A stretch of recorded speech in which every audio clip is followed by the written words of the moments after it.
I want to go over some news that I recently heard, and I think it's going to, maybe not affect the community, maybe it will, who really knows, and maybe somebody in the community can step up. As you know, Garuda Dragon Eyes KDE comes out of the box. It's a beautiful distribution. Comes with the Latte Dock already pre-configured, and it gives you a really good-looking desktop. Some people will argue that the neon is too much, or maybe they don't like the top bar. There's always somebody that's not going to like a specific feature of an application that somebody is using. Well, the other day I did a video, and I had a lot of comments about my Garuda desktop, whether it be the wallpaper, or why am I using the KDE plasma panel as opposed to the Latte Dock. And I've got a big answer for you. There's actually two reasons. And those reasons are pretty simple. For one, the Latte Dock has always been a little buggy for me. Some people will say you can work through the bugs, but others say you can't. I want something smooth. Latte Dock is beautiful. Latte Dock is definitely a way to get the look that you want if you're wanting to customize it more of a Mac feel or a Mac look. I just prefer the KDE plasma panel, especially now that you can set it to a floating panel.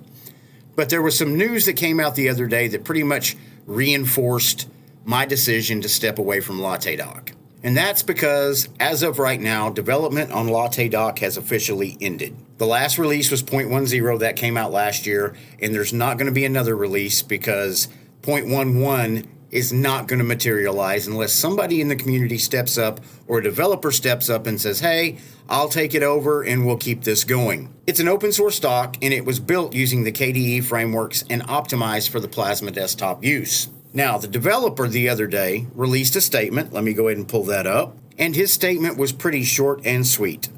This was last Monday, the 25th of July, and he basically says, hello, everyone. Unfortunately, I would like to inform the KDE community that I am stepping away from Latte development.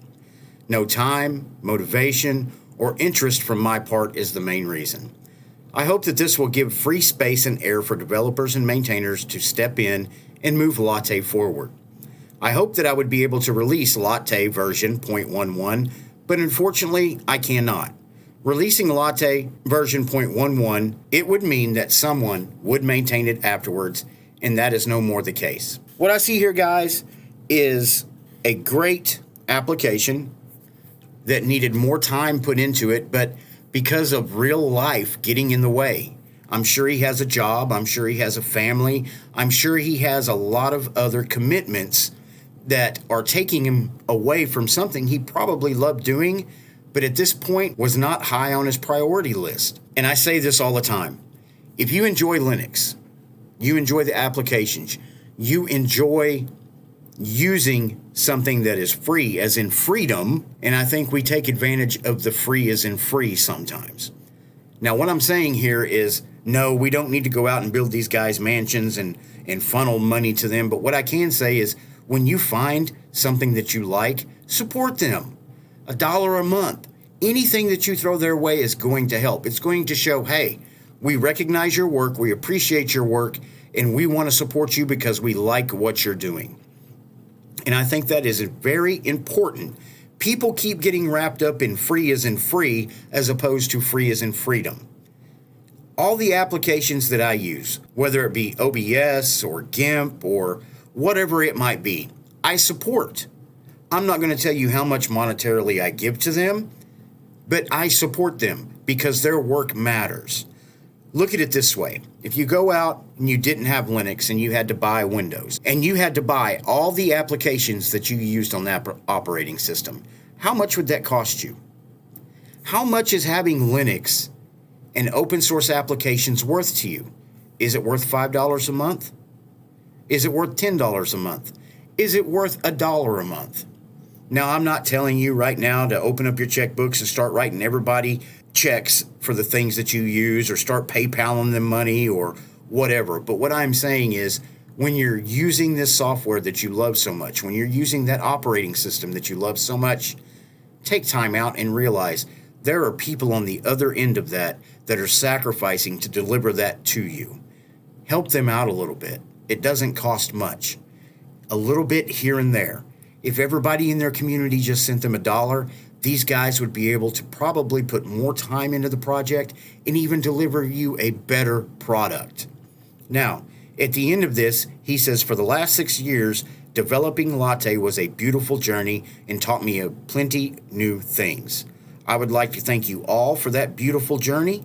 KDE community members, users, developers, enthusiasts, and Plasma developers. Have fun and enjoy life. Here is somebody that developed a beautiful piece of software. No, it's not perfect, but it is pretty darn close. And he is no longer developing. We have a piece of software that has just been thrown out into the world. So now, is another developer going to pick it up? And if they do, are they going to receive support from the people that actually use that software? Are they going to receive monetary help for them at the time that they put into that software? That is really up to us as a community. Free as in freedom is the main thing we need to concentrate on. Free as in free is great, but it's always nice to help those developers out just a little bit. Do you agree or disagree? Let me know in the comments below.